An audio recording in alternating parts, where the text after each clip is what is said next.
के लिए भावना की नहीं, बल्कि अपने कर्तव्य के ज्ञान की आवश्यकता है। इस बात की आवश्यकता होती है कि मनुष्य समझ ले कि उस परिस्थिति में उसका कर्तव्य क्या है। भावना तो कई बार कर्तव्य के रास्ते में आ जाती है, मनुष्य को कमजोर कर देती है। जैसे इस समय तुम्हारी भावनाओं के कारण तुम्हारे मन में जो मोह उत्पन्न हो गया है, वो तुम्हें कर्तव्य के रास्ते से भटका आ रहा है। इसलिए शास्त्र कहता है कि कर्तव्य भावना से ऊंचा है।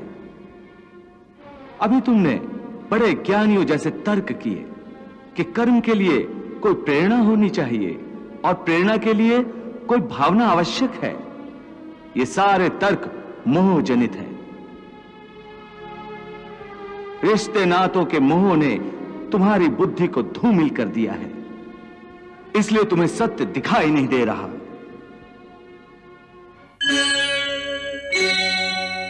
हे केशव, तुम जानते हो कि मनुष्य जब कोई कर्म करता है तो उस कर्म का कोई कारण होता है, कोई प्रेरक होता है जिसकी प्रेरणा से मनुष्य कर्म करता है।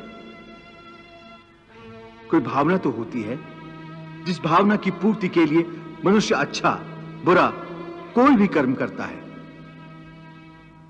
अर्थात कर्म की जड़ में एक भावना होती है और भावना की जड़ में कोई ना कोई रिश्ता होता है, क्योंकि किसी संबंध किसी रिश्ते के बगैर तो भावना पैदा नहीं हो सकती। अर्जुन, तुम ठीक कह रहे हो। संबंधों और रिश्तों से ही भावनाओं का स्रोत फूटता है, परंतु भावनाओं की यह नदी जल्दी सूख जाती है, बिल्कुल ऐसे जैसे आग में पानी की बूंद तुरंत ही लुप्त हो जाती है। मरने वाले की चिता के ठंडे होने से पहले ही रिश्तेदारों की आंखों के आंसू भी सूख जाते हैं। कोई 2 घड़ी आंसू बहाता है, कोई 2 दिन। बहुत रोती है तो मां, वो भी चंद दिनों में फिर संसार की माया में फंसकर अपने दूसरे कर्म में लग जाती है।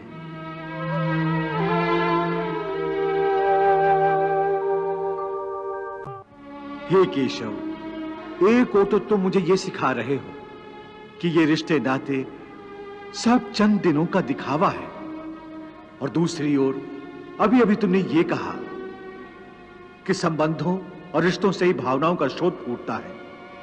कहा था ना?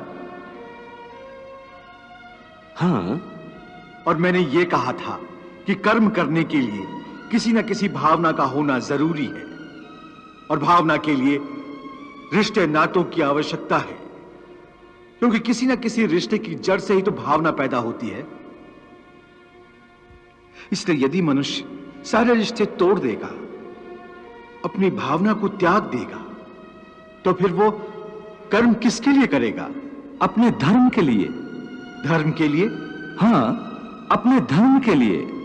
अर्थात धर्म के लिए भावना की आवश्यकता नहीं होती?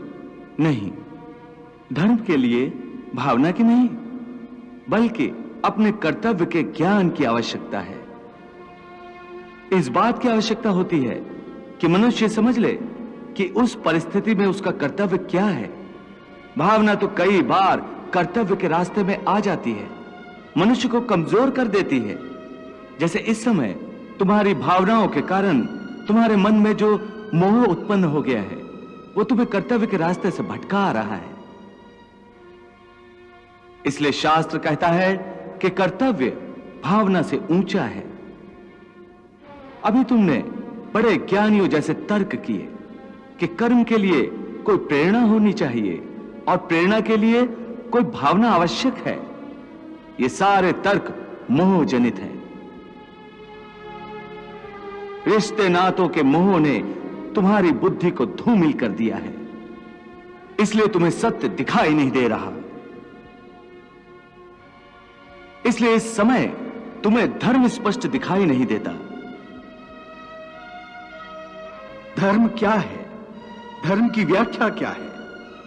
इस बात का निर्णय कौन करता है?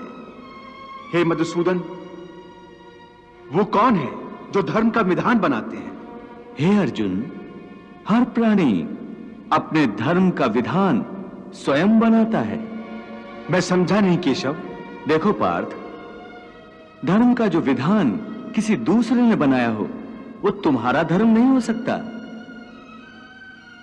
तुम्हारा धर्म वही है जिसे तुमने स्वयं बनाया हो, जिसे तुम्हारी आत्मा ने स्वीकार किया हो। धर्म व्यक्तिगत चीज है जिसका फैसला व्यक्ति को स्वयं करना पड़ता है। मैं अब भी नहीं समझा केशव। देखो पार्थ, मैं एक उदाहरण देकर समझाता हूं। किसी के गांव पर डाकू हमला करके गांव की लड़कियों का अपहरण कर रहे हैं। उसी समय किसी का पिता मृत्युशैया पर पड़ा जीवन की अंतिम सांस ले रहा है और पुत्र से बार बार पानी का एक एक घूंट मांग रहा है। उस समय उस व्यक्ति का क्या धर्म है? वो मरते हुए पिता के कंठ में अंतिम समय गंगा जल की बूंद बूंद टपकाता हुआ अपने पुत्र धर्म का पालन करे, या उसके गांव की लड़कियों पर जो संकट आ गया है उनकी रक्षा के लिए तलवार उठाकर उन डाकुओं का मुकाबला करे और आवश्यक हो तो जान भी देकर अपने गांव की इज्जत बचाए।